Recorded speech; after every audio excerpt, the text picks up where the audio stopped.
La tormenta no era solo lluvia. Era una cortina furiosa de agua que golpeaba el asfalto de la carretera secundaria. Como si el cielo tuviera una deuda pendiente con la tierra. José, un hombre de 44 años con manos curtidas por el trabajo duro y el rostro marcado por el cansancio de criar solo a su hija, manejaba su vieja camioneta Ford con la precaución de quien sabe que un desperfecto acabaría con el presupuesto del mes. Los limpiaparabrisas chirriaban en un ritmo hipnótico, luchando contra el aguacero que convertía el paisaje en una mancha gris borrosa.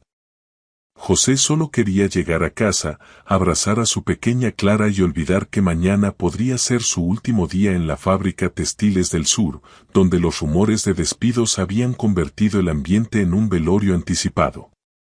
Sin embargo, algo en el acotamiento, una silueta oscura y rígida que desafiaba la lógica de una noche tan terrible, lo hizo levantar el pie del acelerador y entrecerrar los ojos a través del vidrio empañado. Ahí estaba, como un espectro olvidado por el tiempo. Un señor mayor vestido con un traje gris que alguna vez debió ser impecable, pero que ahora se pegaba a su cuerpo delgado como una segunda piel empapada. No hacía autostop. No levantaba la mano ni buscaba refugio bajo los árboles cercanos. Simplemente caminaba con una determinación dolorosa, apretando contra el pecho un maletín de piel café con tanta fuerza que los nudillos debían estar blancos. José calculó que el hombre tendría unos 60 y tantos, una edad peligrosa para andar expuesto a semejante tormenta. Su conciencia, forjada en años de dificultades donde la ayuda de los demás escaseaba, le gritaba, no pares. Es peligroso. El instinto de supervivencia de la ciudad le susurraba lo mismo. Pero entonces pensó en su propio papá, que ya había partido hace años, y en la vulnerabilidad que emanaba de esa figura solitaria. Con un suspiro de resignación, mezcla de fatiga y bondad, José encendió las luces de emergencia, prendió las intermitentes y orilló la camioneta, bajando el vidrio del copiloto justo cuando un trueno hizo temblar el suelo. El señor se detuvo al ver la camioneta, pero no se acercó de inmediato. Sus ojos bajo cejas gruesas y grises escrutaron a José con una mezcla de desconfianza y dignidad herida. No era la mirada de un vagabundo, sino la de un general que había perdido su ejército. Suba, por favor, señor. Se va a congelar allá afuera, gritó José, compitiendo con el rugido del viento. El hombre dudó un segundo más, miró su maletín como si guardara secretos de estado, y luego asintió apenas. Abrió la puerta pesada de la camioneta y subió con dificultad, trayendo consigo olor a ozono, tierra mojada y lana húmeda. Cuando la puerta se cerró, el silencio de la cabina pareció amplificar la respiración entrecortada del desconocido. El agua goteaba de su ropa, formando charquitos en el tapete de hule, pero él ni lo notaba. Toda su atención seguía fija en el maletín que tenía en el regazo, protegiéndolo de un enemigo invisible que solo él veía. Gracias, murmuró el señor con voz ronca pero cortés, una voz que hablaba de refinamiento y años de mando, aunque ahora sonaba quebrada. No son muchos los que paran en una noche como esta para recoger a un viejo empapado. José metió la velocidad y regresó con cuidado a la carretera. No podía dejarlo ahí, señor. Esta tormenta no es para nadie, menos para caminar por la vieja carretera. Me llamo José. El señor se apartó un mechón de pelo mojado de la frente y miró de reojo el perfil del conductor. Antonio. Me llamo Antonio. Se hizo un silencio denso, cargado de preguntas que nadie hacía. José notó, por el rabillo del ojo, que las manos de Antonio temblaban, no solo de frío, sino de una emoción contenida que parecía más pesada que la lluvia. ¿A dónde va, don Antonio? No hay nada por kilómetros adelante, solo la zona industrial y el Panteón Viejo. Antonio miró por la ventana hacia la oscuridad impenetrable, como buscando una respuesta en la noche. Voy a San Miguel. Sé que está lejos, pero mi coche, Mi coche se descompuso como a 5 kilómetros atrás. La mentirita blanca era inofensiva pero evidente. En los últimos 10 kilómetros que José había recorrido no había ningún auto descompuesto. Aún así, el padre soltero decidió no confrontarlo. Sabía lo que era tener que mantener la dignidad cuando todo se viene abajo. San Miguel me queda de paso, don Antonio. Vivo justo a la entrada, cerca de la fábrica. Lo llevo hasta allá, pero primero voy a subirle al calor. Está temblando como hoja. José ajustó los controles y el aire caliente empezó a llenar la cabina. Antonio cerró los ojos un momento, dejándose sentir el calor, y una lágrima solitaria, indistinguible de las gotas de lluvia, rodó por su mejilla. Antes de seguir con este viaje que cambiará 2 vidas, amigos, queremos saber de qué rincón del mundo nos acompañan esta noche. Comenten su ciudad aquí abajo y si alguna vez han ayudado a un desconocido en el camino. El calor de la camioneta comenzó a descongelar no solo el cuerpo de Antonio, sino también su lengua. ¿Trabaja en la fábrica que mencionó? ¿Textiles del Sur? Preguntó el señor, acariciando el broche dorado de su maletín. José apretó fuerte el volante al oír el nombre. Sí, al menos hasta mañana, o hasta que los nuevos dueños decidan que ya no nos necesitan. La amargura en la voz de José era palpable. Llevaba 15 años ahí, desde que era un chamaco. Pero ahora dicen que van a automatizar la línea de ensamble y que el nuevo gerente, un tal Don Landry, viene con unas tijeras bien afiladas. Hablaba del miedo a no poder pagar las clases particulares de Clara, de la hipoteca que se comía la mitad de su sueldo, y de esa sensación que lo ahogaba cada mañana al fichar, preguntándose si al día siguiente su tarjeta todavía serviría. No solía desahogarse con desconocidos, pero la noche y la tormenta creaban una intimidad extraña, casi como un confesionario. Antonio escuchaba con una atención poco común, sin interrumpir, absorbiendo cada detalle de la angustia de José. Landry, repitió el señor mayor con un tono indescifrable, como si probara el nombre en la boca. Qué curioso cómo las decisiones que se toman en oficinas de cristal pueden destrozar mesas de madera en la cocina, ¿verdad? José asintió, sorprendido por la metáfora. Así es, don Antonio. Ellos ven números. Nosotros vemos vidas. Mi niña Clara tiene 10 años. No entiende de márgenes de ganancia. Solo sabe que su papá llega cansado y triste. Y yo solo quiero darle un futuro donde no tenga que depender de la misericordia de gente como Landry. Antonio giró la cabeza y miró fijamente a José. En sus ojos grises había un destello que no era lástima, sino reconocimiento, una especie de furia antigua que parecía despertar de un largo sueño. La lealtad es un artículo raro hoy en día, José, dijo Antonio, y por primera vez soltó el maletín con una mano para frotarse la rodilla que le dolía. Tú paraste por mí. Pudiste haber seguido derecho. Pudiste haber pensado que era un loco o un ladrón. ¿Por qué lo hiciste? José se encogió de hombros, sin quitar los ojos de los faros que cortaban la noche. Porque nadie debería estar solo en medio de una tormenta. Y porque quiero creer que, si algún día estoy en esa situación, alguien haría lo mismo por mí. Supongo que le llaman karma, o simplemente decencia. Antonio sonrió, una sonrisa triste y cansada que por un momento iluminó su rostro arrugado. Decencia, una palabra que muchos en mi mundo olvidaron hace décadas. El señor volvió a mirar su maletín. ¿Sabes qué llevo aquí, José? Llevo errores. 30 años de errores y solo una oportunidad para arreglarlos. El ambiente dentro de la camioneta cambió. Ya no era solo un rescate. Se sentía como el preludio de algo importante. José sentía curiosidad por el contenido del maletín, pero el respeto lo frenaba de preguntar. Errores, don Antonio. Todos los tenemos. Yo debí estudiar más. Debí ahorrar cuando las cosas iban bien. Pero el pasado es puro humo. Lo que importa es llevarlo a San Miguel para que se seque. Antonio negó despacio con la cabeza. No, José. Algunos errores no se evaporan nomás. Se acumulan como óxido en una máquina hasta que la paran por completo.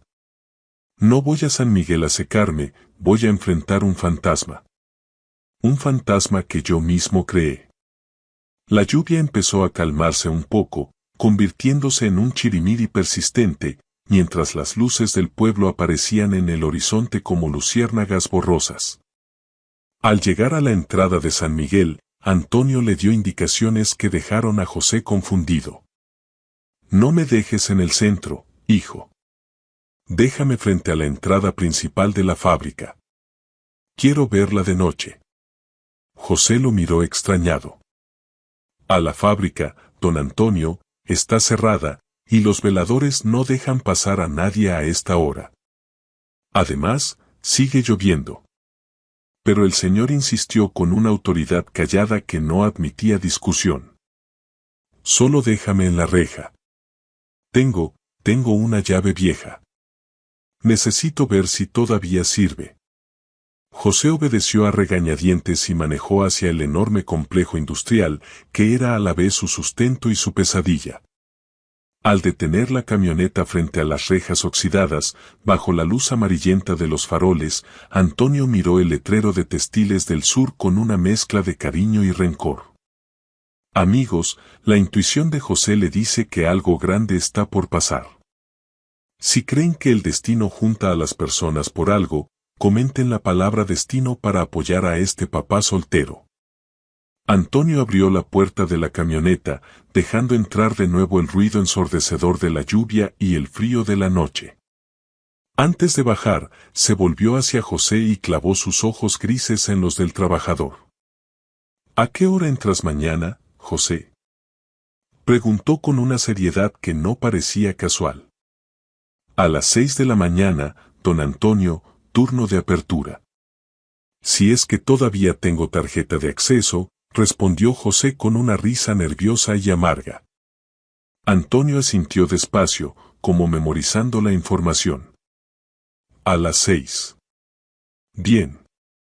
José, escúchame con atención, pase lo que pase mañana, mantén la cabeza en alto. La dignidad no se negocia, ni siquiera con hambre.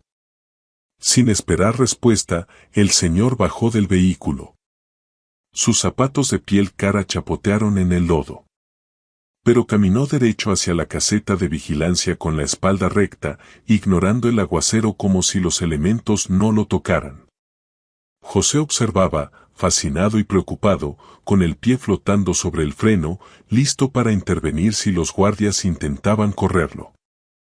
Desde la seguridad de la cabina vio como el velador nocturno, un muchacho grandote conocido por su mal carácter, salía de la caseta con la linterna en la mano, dispuesto a detener al intruso. José contuvo el aliento, esperando gritos o empujones. Pero lo que pasó después lo dejó completamente atónito. Antonio no retrocedió ni un paso. Se plantó justo bajo el haz de la linterna y dijo algo que José no alcanzó a oír por el ruido del motor.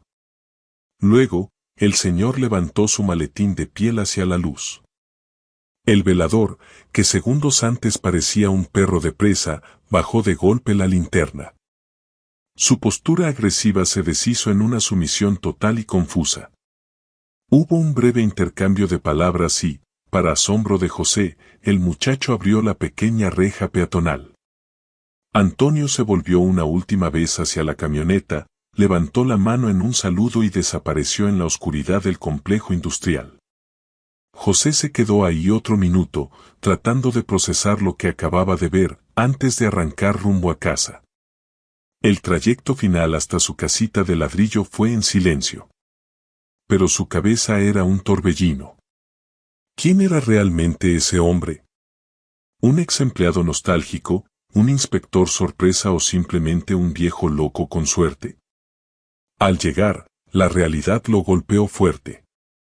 Las luces estaban encendidas. Clara lo esperaba. Al entrar, el olor a sopa recalentada lo recibió como un abrazo cálido. Clara, con sus coletas deshechas y su pijama de osito, corrió a sus brazos. Papi, llegaste tarde. Me dio miedo la tormenta. José la alzó, hundiendo la cara en su cuello para ocultar su propia angustia. Fue puro tráfico y lluvia, mi amor. Papi ya está aquí. Siempre voy a estar aquí. Esa promesa, dicha con tanta convicción, le pesaba una tonelada en la conciencia. Sabía que sin trabajo, estar ahí significaba verla pasar carencias. Y ese pensamiento era un cuchillo en las tripas. Esa noche, José apenas pegó el ojo. Se sentó a la mesa de la cocina, revisando bajo la luz tenue de un foco ahorrador las cuentas acumuladas. La hipoteca, la luz, el gas, los libros de la escuela. Los números no mentían y no tenían piedad. Si lo despedían mañana, le darían liquidación para 2 meses, tal vez 3 si estiraba cada peso comiendo sopa de fideo. Y luego, con 44 años y la espalda dañada de cargar rollos de tela, el mercado laboral no era amable con hombres como él. Miró por la ventana hacia la fábrica. La lluvia había parado, dejando un silencio mortal en el barrio obrero. Recordó las palabras de Antonio, la dignidad no se negocia. José apretó los puños. Decidió que, si iba a caer, caería peleando. No dejaría que Landry, ese gerente tirano, lo viera derrotado. Planchó su uniforme con cuidado, como si fuera una armadura para la batalla final. La mañana llegó con un cielo gris plomo, reflejando el ánimo de los cientos de trabajadores que cruzaban la reja de textiles del sur. El ambiente en los vestidores era de velorio. Nadie bromeaba. Nadie hablaba del juego de béisbol del domingo. Solo murmullos nerviosos y miradas esquivas. Dicen que la lista ya está impresa, susurró Ramírez, un compañero de la línea de troquelado. Dicen que van a correr al 40% hoy. José cerró su locker de un golpe. Que digan lo que quieran. Seguimos trabajando hasta que nos digan que paremos. Pero al llegar al piso de producción, notaron algo raro. Las máquinas estaban apagadas. El rugido habitual de los telares mecánicos había desaparecido. En su lugar, habían armado un escenario improvisado en el centro del almacén, con micrófono y varios hombres de traje platicando entre ellos. Destacaba don Landry con su sonrisa de tiburón y un reloj de oro que valía más que el sueldo anual de José. «Atención todos», retumbó la voz chillona y desagradable de Landry por los altavoces. «Dejen sus puestos y vengan al centro. Tenemos anuncios importantes sobre la reestructuración operativa de la empresa». Los trabajadores se acercaron al centro como ganado al matadero. José se quedó al borde del grupo, con los brazos cruzados, sintiendo que la bilis le subía a la garganta. Landry tomó el micrófono, disfrutando visiblemente el miedo que emanaba de la gente. Como saben, el mercado ha cambiado. Para que Textiles del Sur sobreviva, hay que quitar grasa. Hay que ser eficientes. Y, lamentablemente, la eficiencia exige sacrificios. Empezó a hablar de márgenes, automatización, el futuro. Palabras vacías para justificar el hambre de las familias que estaban ahí paradas. José buscaba una señal de esperanza, pero solo veía resignación en las caras de sus compañeros. Aquí hacemos una pausa dramática. La injusticia en el trabajo es una herida que muchos cargan en silencio. Si creen que los trabajadores merecen respeto y no deben ser tratados como números, escriban la palabra justicia en los comentarios. Landry sacó un sobre blanco del saco. El silencio en el piso era absoluto. Ni se oía una respiración. Aquí tengo los nombres de quienes continuarán con nosotros en esta nueva etapa. Si no escuchan su nombre, por favor pasen por recursos humanos a recoger su liquidación y entregar sus gafetes. Empezó a leer. La lista era corta, demasiado corta. José escuchaba con el corazón martilleándole las costillas. Pasó por los nombres de la A, la B, la C, muchachos jóvenes, recién contratados que cobraban menos. A los veteranos, los que habían dado su salud por la empresa, los ignoraban sistemáticamente. Cuando llegó a las F, Landry leyó Fernández Luis y saltó al siguiente. José sintió que el suelo se le iba. No había dicho su nombre. Estaba fuera. 15 años de lealtad, borrados en un segundo por un hombre que nunca se había ensuciado las manos con grasa de máquina. La lectura terminó. Más de la mitad del personal estaba despedido. Se empezaron a oír los sollozos ahogados de algunos compañeros. Landry sonrió, cerrando la carpeta. A los que se quedan, felicidades. A los que se van, gracias por sus servicios. La seguridad los acompañará a la salida para que no haya incidentes. Fue en ese preciso instante, cuando la desesperación estaba a punto de convertirse en furia colectiva, que un fuerte clank metálico resonó desde la pasarela superior que daba al piso de la planta. Todos, incluido Landry, alzaron la vista. Ahí arriba, apoyado en la barandilla oxidada de hierro, estaba una figura que José reconoció al instante, aunque ahora se veía distinto. Ya no era el viejo empapado y frágil de la noche anterior. Con un traje seco e impecable y una postura de autoridad absoluta, Antonio observaba la escena como un juez supremo. Señor Landry, la voz de Antonio, amplificada por la acústica del almacén, cayó sobre ellos como un trueno. No necesitaba micrófono. Landry entrecerró los ojos, molesto por la interrupción. ¿Quién demonios es usted? ¿Cómo entró ahí? Y seguridad, saquen a ese viejo de aquí. Pero los veladores no se movieron. Miraban a Antonio con caras pálidas. Antonio empezó a bajar despacio por las escaleras metálicas, cada paso retumbaba con un eco ominoso. El maletín de piel café seguía en su mano. No creo que la seguridad me vaya a sacar, Landry, sobre todo porque sus cheques los firma mi dinero. Un murmullo de confusión recorrió a la gente. Landry soltó una risa nerviosa. ¿Su dinero? ¿Está usted delirando, abuelito?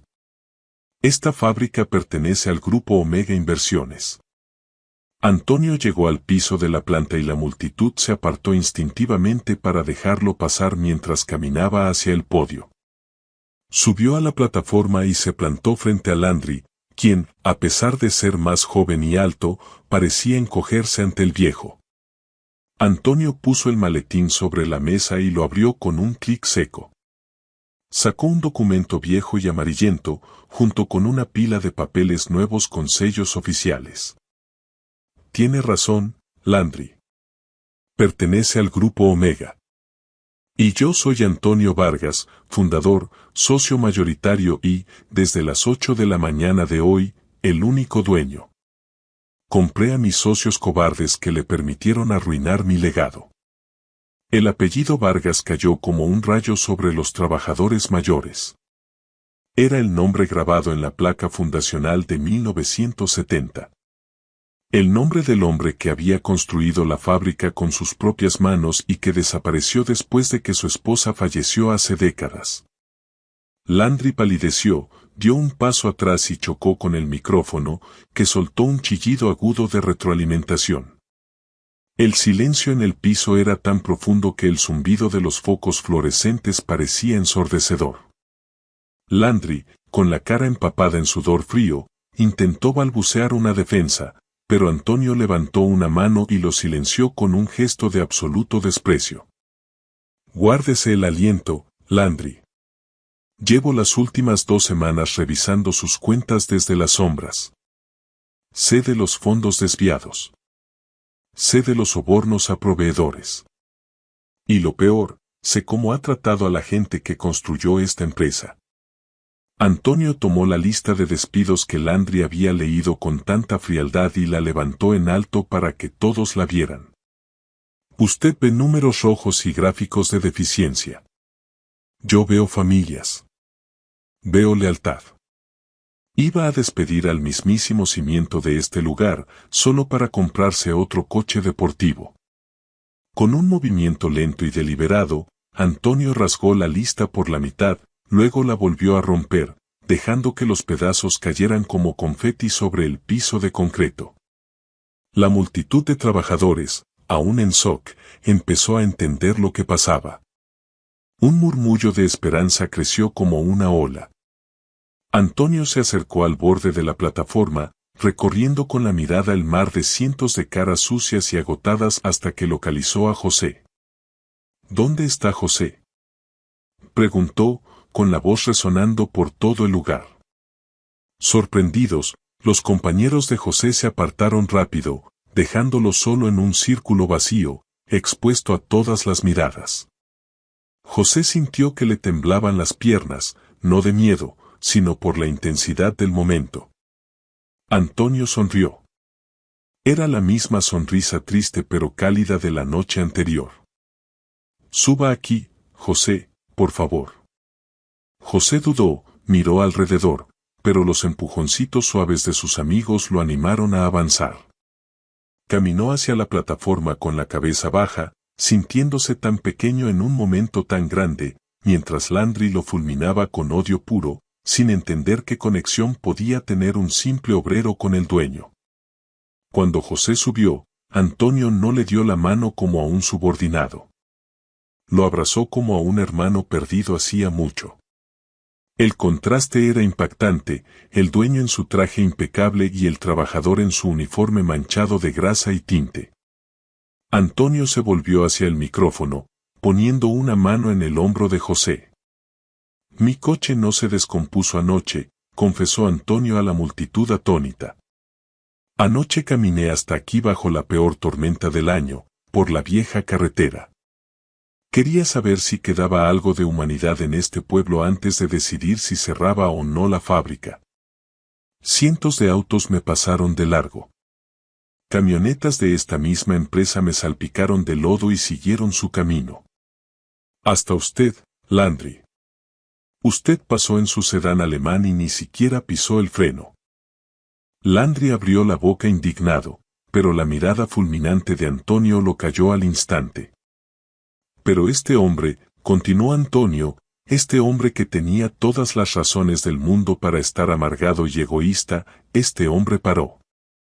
Pintó con palabras la escena de la noche anterior, tocando el corazón de cada trabajador ahí presente.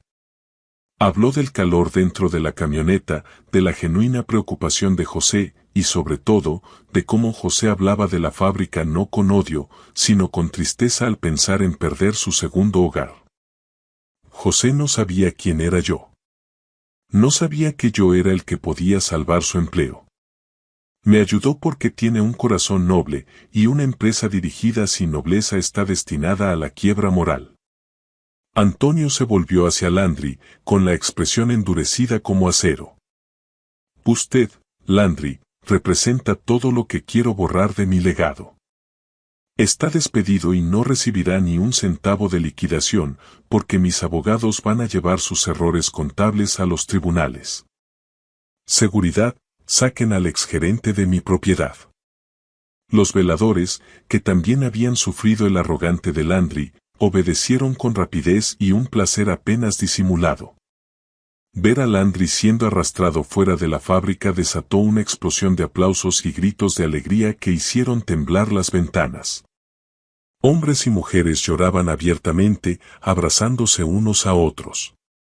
La nube negra del desempleo se había disipado en un instante. José, todavía en la plataforma, miró a Antonio con lágrimas en los ojos. Gracias, don Antonio. Gracias por salvarnos, susurró. Antonio negó con la cabeza. No, José. Gracias a ti. Tú fuiste quien salvó esta fábrica anoche. Si no hubieras parado por mí, hoy mismo habría firmado los papeles de venta y todos estarían en la calle. Antonio levantó las manos pidiendo silencio otra vez. A partir de hoy, no habrá despidos masivos. Vamos a modernizar, sí, pero con capacitación para todos.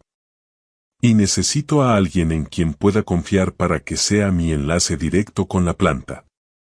Alguien que no me mienta. Alguien que entienda que los números representan personas. Luego se volvió hacia la multitud. José, anunció, te ofrezco el puesto de supervisor general de la planta. Quiero que seas mis ojos y oídos aquí. Quiero que te asegures de que ninguna decisión tomada desde un escritorio vuelva a destruir una mesa de cocina. José se quedó sin aliento. Supervisor. Eso significaba un sueldo que no solo pagaría las deudas, sino que aseguraría la universidad de Clara. Pero don Antonio, yo solo sé arreglar telares y cargar cajas. No sé nada de administración. Antonio sonrió. La administración se aprende en cursos que la empresa va a pagar. La decencia, José, esa no se enseña. O se tiene o no se tiene. Acéptalo. José miró hacia abajo, a sus compañeros que asentían y le daban pulgares arriba en apoyo. Pensó en Clara, en su carita dulce cuando oyera la noticia. Lo acepto, don Antonio. No lo voy a defraudar. El apretón de manos que selló el trato fue fotografiado por docenas de celulares y se convertiría en la leyenda de San Miguel. El trabajo se reanudó, pero con una energía completamente distinta.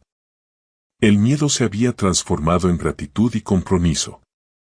Antonio pasó el resto de la mañana en la oficina de gerencia, que ahora estaban vaciando de las cosas de Landry, revisando documentos con José a su lado. El señor le explicaba con paciencia los planos y los verdaderos retos que enfrentaba la empresa. Sin embargo, José notó algo preocupante. Cada vez que Antonio creía que nadie lo veía, se llevaba la mano al pecho y hacía una mueca de dolor. Su piel, a la luz del día, tenía un tono grisáceo que el entusiasmo no lograba ocultar del todo. Al mediodía, mientras compartían un café, José se atrevió a preguntar, ¿se siente bien, jefe? Se ve pálido. ¿Quiere que llame a un doctor? Antonio dejó la taza con mano temblorosa.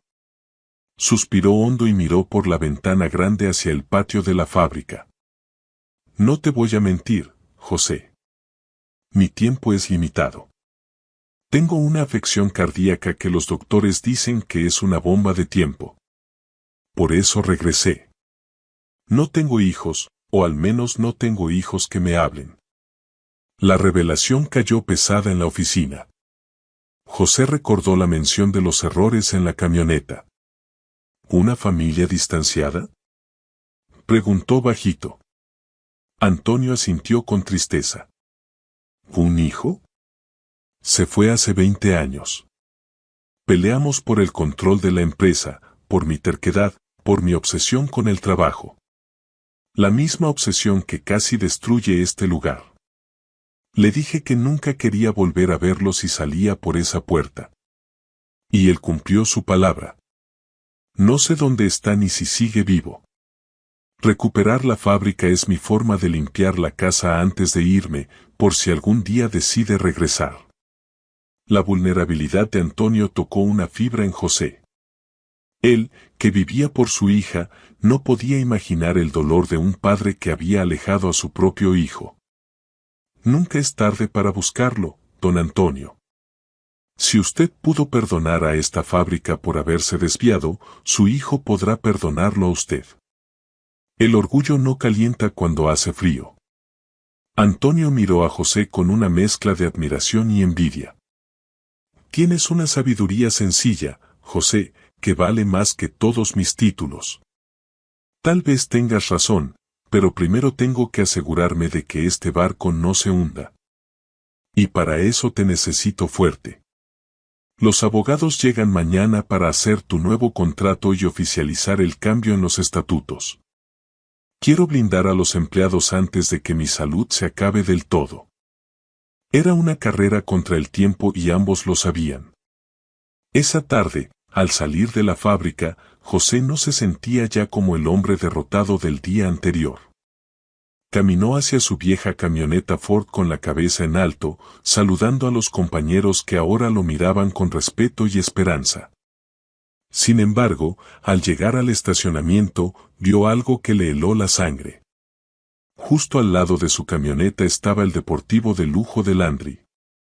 El exgerente estaba recargado en el cofre de la Ford de José, fumando un cigarro con una mirada de odio maniático. No había veladores cerca en esa parte del estacionamiento. Landry tiró el cigarro al suelo y lo aplastó con fuerza. «Disfruta tu momento de gloria, muchachito de la basura», escupió Landry, avanzando amenazante hacia José.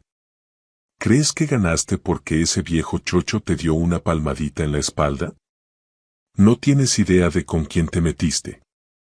Esa fábrica tiene deudas ocultas que ni siquiera Antonio conoce, y yo tengo los documentos que pueden hundirlos a todos y mandarlos a la cárcel». José sostuvo la mirada de Landry, sintiendo que el miedo inicial se convertía en una calma fría y decidida.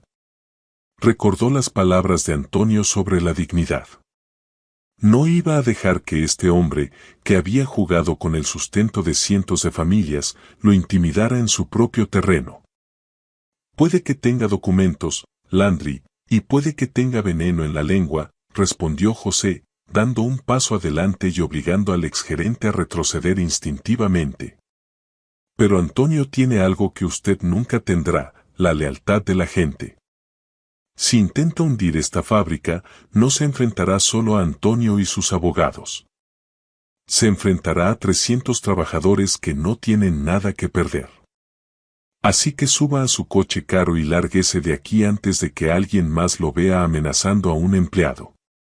Landry, sorprendido por la ferocidad callada de José, soltó una risa nerviosa, escupió al suelo y se metió en su vehículo, arrancando con un chirrido de llantas que sonó como declaración de guerra.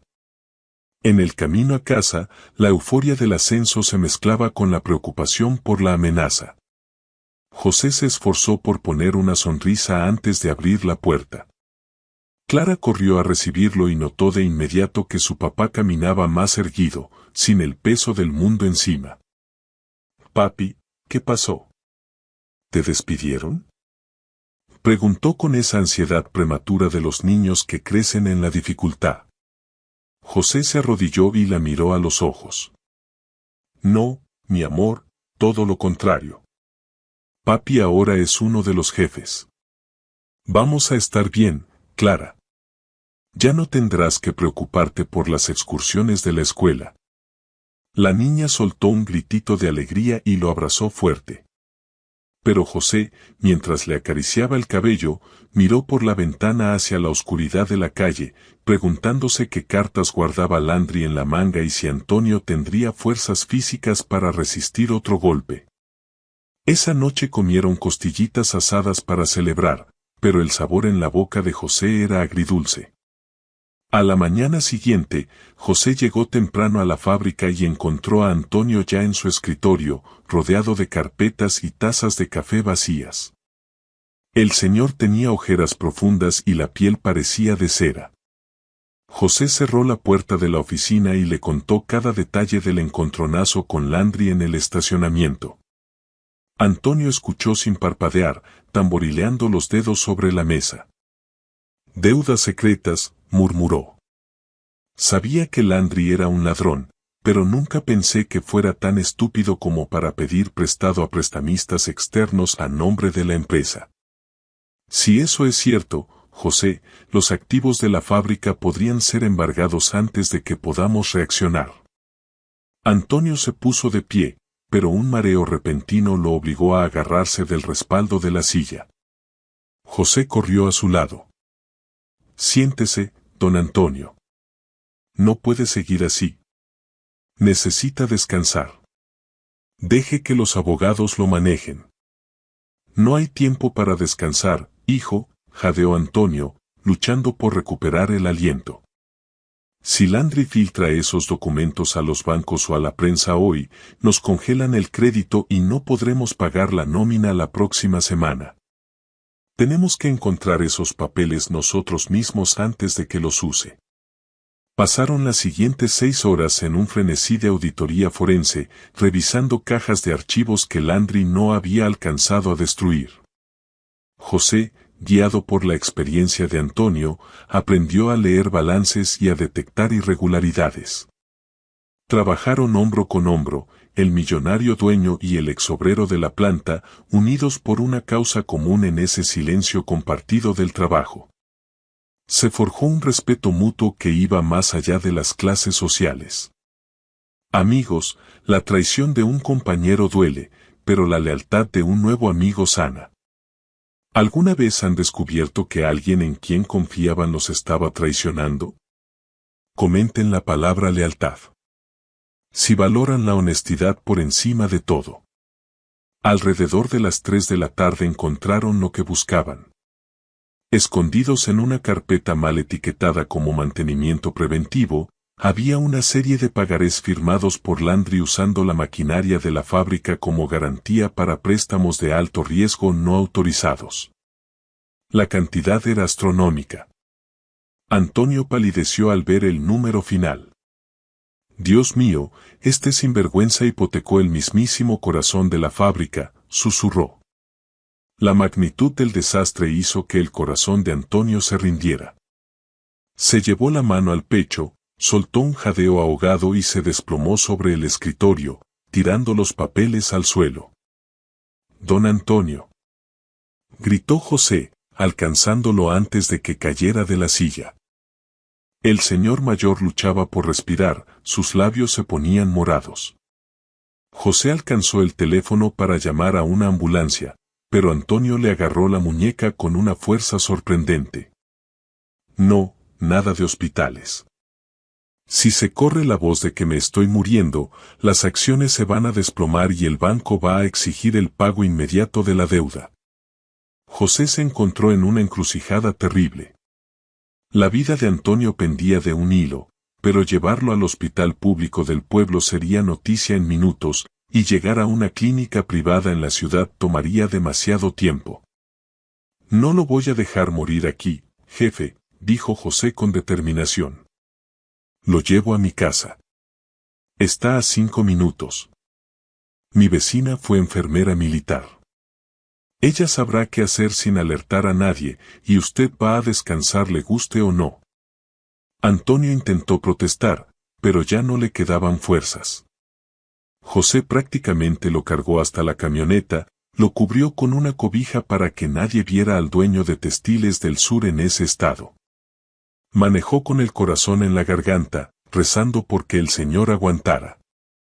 Al llegar al barrio humilde, fueron completamente discretos. Entraron por la puerta de atrás y José acostó a Antonio en su propia cama, la única de la casa con un colchón decente. La vecina, doña Marta, llegó enseguida cuando José la llamó. Era mujer de pocas palabras y mucha acción. Revisó el pulso de Antonio, le dio una pastilla para poner bajo la lengua que guardaba para emergencias y le ordenó reposo absoluto. Esa angina, agravada por el estrés, declaró doña Marta bajito en la cocina. Necesita calma, José. Si se altera otra vez, no sobrevive al siguiente. José asintió agradecido. Clara llegó de la escuela un rato después y se encontró con la escena extraña, el dueño de la fábrica durmiendo en la cama de su papá. José le explicó la situación con suavidad. Es un amigo, mi amor. Un amigo muy importante que necesita que lo cuidemos. Tenemos que estar calladitos y hacerle una sopita rica. La niña, con su inocencia natural, asintió solemnemente y asumió su papel de enfermera improvisada con una seriedad conmovedora. Antonio despertó al atardecer. Se sentía débil, pero el dolor aplastante en el pecho había disminuido. Lo primero que vio no fue una enfermera de blanco ni un techo de hospital estéril, sino una pared con manchas de humedad pintadas de azul y dibujos infantiles pegados con cinta. Giró la cabeza y vio a Clara sentada en una silla de madera, mirándolo con ojos grandes y curiosos. «Bola», dijo la niña bajito. «Mi papi hizo sopa de verduras. ¿Quiere un poquito?». Antonio intentó incorporarse y Clara corrió a ponerle una almohada detrás de la espalda. Ese gesto sencillo, ese cuidado desinteresado de una niña que ni siquiera lo conocía, rompió la coraza del señor. Le recordó dolorosamente a su difunta esposa, que siempre lo cuidaba con la misma ternura. «Sí, por favor, pequeña». «Me encantaría», respondió Antonio con voz quebrada, sintiendo que en esa casita pobre había más riqueza que en toda su mansión vacía. José entró con una charola de sopa humeante. Ver a su hija y a su jefe platicando le llenó el pecho de una emoción indescriptible. Antonio comió despacio, saboreando cada cucharada como si fuera un manjar. «José», dijo después de terminar, «tienes un tesoro aquí. Esta niña vale más que todas las acciones del mercado». José sonrió, acariciando la cabeza de Clara. «Lo sé, don Antonio. Ella es lo que me mantiene en pie». Antonio miró al vacío con ojos vidriosos. «Mi hijo se llamaba Gabriel. Tenía la misma edad que Clara cuando empecé a ignorarlo por el trabajo. Pensé que le estaba construyendo un imperio. Pero en realidad le estaba levantando una pared entre nosotros. Cuando quiso estudiar música en vez de negocios, lo eché. Le dije que no era digno de mi apellido. Qué tonto fui, José. Qué tonto y arrogante». El momento de confesión se interrumpió por el sonido agudo del celular de Antonio, que estaba en el bolsillo de su chaqueta colgada en la silla. José lo alcanzó. La pantalla decía número privado. Antonio le hizo señas para que contestara y pusiera el altavoz. «Antonio», la voz de Landry sonó distorsionada y burlona. «Supongo que estás buscando los pagarés. Pues tengo noticias para ti. Ya no importa si los encuentras. Acabo de enviar copias digitales al Banco Central y al periódico local. Mañana por la mañana, Textiles del Sur y tus activos van a quedar congelados. Disfruta tu última noche como millonario, viejo. Perdiste». La llamada se cortó. El silencio en esa piecita fue absoluto. José miró a Antonio, esperando ver derrota. Pero lo que vio en los ojos del señor fue una chispa de furia renovada. «José, pásame mi maletín», ordenó Antonio, esforzándose por sentarse. «Si quiere guerra, le voy a dar guerra. Pero necesito tu ayuda para una última jugada desesperada». «Hay más que papeles viejos en este maletín», José dijo, con voz débil pero firme, mientras sus dedos temblorosos tecleaban un código en un pequeño dispositivo de seguridad bancaria que sacó de un compartimento oculto. «Tengo un fondo de emergencia personal. Dinero que aparté hace décadas, lejos de los libros de la empresa. Pensaba dejarle algo a Gabriel si algún día regresaba. Landry no sabe que existe. Es suficiente para cubrir la deuda y recapitalizar la fábrica, pero tengo que hacer la transferencia ahora mismo, antes de que abran los bancos y congelen las cuentas corporativas». José corrió por su vieja laptop. La conexión a Internet era lenta y la tensión en la piecita era asfixiante. Mientras la barra de carga avanzaba a paso de tortuga, Antonio miró a José. «Si hago esto, me quedo sin nada personal. Si la fábrica fracasa, moriré en la ruina. Pero prefiero morir pobre y con dignidad que rico y traidor a mi gente». La transferencia se concretó a las 3:45 de la madrugada. Antonio soltó un suspiro largo y se dejó caer sobre las almohadas, completamente agotado. Su color de piel era alarmante. «Ya está», susurró. «Landry se va a llevar una sorpresa». José cerró la laptop y tomó la mano del señor. «Bueno, don Antonio, ahora sí vamos al hospital. Basta de excusas con acciones o bancos. Su vida es lo único que importa ahora. Esta vez Antonio no peleó. Sabía que su cuerpo había llegado al límite. José despertó a Clara, la envolvió en una cobija y los tres subieron a la camioneta. El trayecto al hospital fue en silencio. Antonio observaba a Clara dormida en el asiento trasero con una ternura infinita, tal vez imaginando cómo habrían sido sus propios nietos si no hubiera sido tan terco. Al llegar a urgencias, los doctores actuaron rápido. Antonio fue ingresado a la unidad coronaria y José se quedó en la sala de espera, rezándole a un Dios en el que a veces dudaba, pidiendo un milagro más. A la mañana siguiente, Textiles del Sur parecía escena de película. Landry llegó a las 8 en punto con un equipo de abogados y 2 auditores del banco listos para cerrar y desmantelar la empresa. Los trabajadores, encabezados por los capataces leales, bloqueaban la entrada en una huelga silenciosa. Landry les sonrió con desprecio. Apártense. Esto se acabó. La compañía está insolvente. Pero entonces llegó un auto oficial negro. No eran policías para desalojar a los obreros. Era el director regional de cumplimiento del banco. Bajó ajustándose los lentes y se acercó directo a Landry. Señor Landry, recibimos una inyección de capital a las 4 de la mañana que cubre toda la deuda garantizada y deja un superávit operativo. La empresa es solvente. Hizo una pausa, mirando los documentos que José y Antonio habían enviado. Sin embargo, tenemos evidencia de fraude en la solicitud de préstamos. La policía viene por usted, no por ellos. Landry fue esposado frente a los 300 empleados que había intentado destruir. Sus gritos de amenaza se ahogaron en un rugido de aplausos. José no estaba ahí para verlo. Seguía en el hospital, sosteniendo la mano de Antonio mientras el señor se debilitaba cada vez más. Cuando le dio la noticia, el viejo solo sonrió un poco, con los ojos cerrados. Justicia, susurró. Ahora sí puedo descansar por fin. Pero Antonio tenía una última misión. Reunió las pocas fuerzas que le quedaban y señaló su maletín en la silla cercana. Ábrelo, José. Hay un sobre azul en el fondo. José obedeció.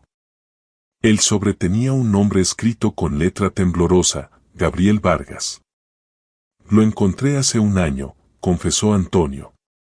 Vive en la capital. Es maestro de música. Nunca tuve el valor de ir a verlo. Por favor, entrégaselo. Dile que no le pido perdón. Solo quiero que sepa que lo amé hasta el último aliento. Antonio Vargas falleció esa misma tarde, justo cuando el sol empezaba a ponerse, pintando el cielo de naranja y violeta. Murió en paz, sosteniendo la mano de un hombre que había conocido apenas 48 horas antes, pero que se había convertido en su verdadera familia. La noticia de su muerte sacudió todo San Miguel.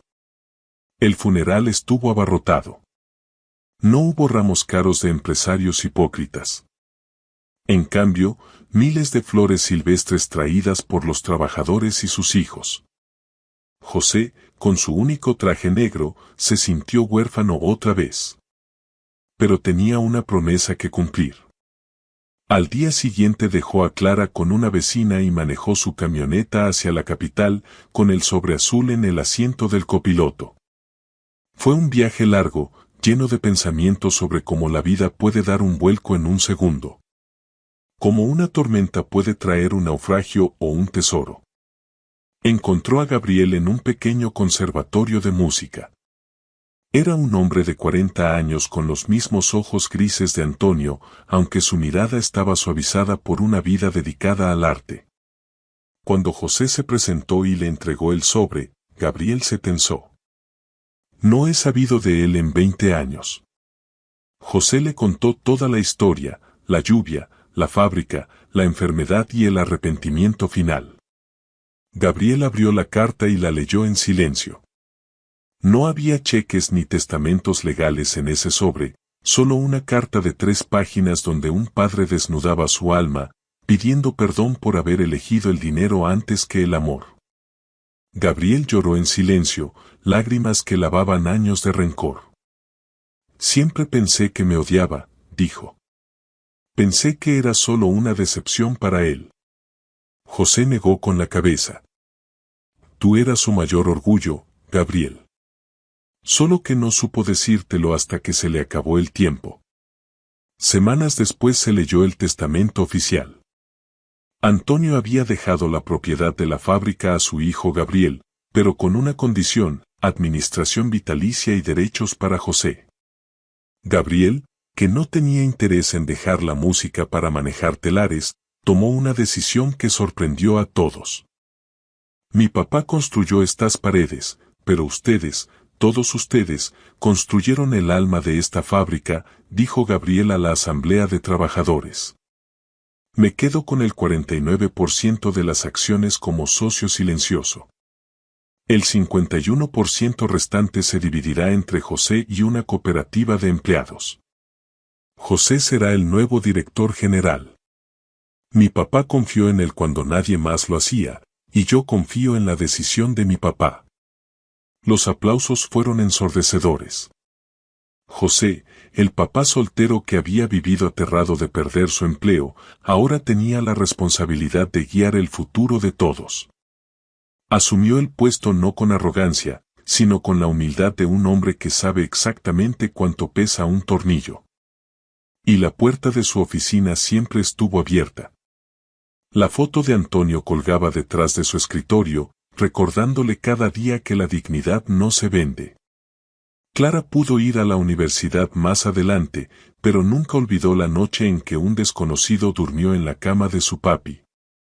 Textiles del Sur prosperó bajo su nueva administración humana, convirtiéndose en prueba de que las ganancias y las personas no tienen que ser enemigas. Y cada vez que llovía fuerte, José paraba su camioneta, ahora un poquito más nueva, pero igual de humilde, para ver si alguien en el camino necesitaba ayuda. Sabía que los ángeles a veces vienen disfrazados de viejos empapados, y que un simple acto de bondad puede reescribir la historia. La vida de José nos enseña que no nos definen nuestras circunstancias, sino cómo reaccionamos ante ellas. Podría haber seguido manejando esa noche lluviosa para mantenerse a salvo, y nadie lo habría culpado. Pero eligió parar. Eligió abrir su puerta. Y al hacerlo, abrió la puerta a su propio destino. Antonio encontró redención. Gabriel encontró paz. Y José encontró un propósito. A veces nos sentimos solos en la tormenta, pensando que nadie vendrá a salvarnos, sin darnos cuenta de que tenemos el poder de ser el rescate de alguien más. La verdadera riqueza no estaba dentro del maletín de piel de Antonio, sino en la decisión de José de compartir su calefacción con un desconocido. Gracias por acompañarnos en este viaje de humanidad, lealtad y segundas oportunidades. Esperamos que la historia de José y Antonio los haya inspirado a mirar a los desconocidos con un poquito más de empatía. Nunca saben qué batallas libra la persona que camina bajo la lluvia, ni qué regalo está escondido en su dolor. Si esta historia los conmovió, les pedimos un último gesto: escriban la palabra solidaridad en los comentarios y compartan este video con alguien que necesite recordar que las buenas acciones siempre regresan multiplicadas. Suscríbanse para más historias que tocan el alma. Nos vemos en el próximo viaje.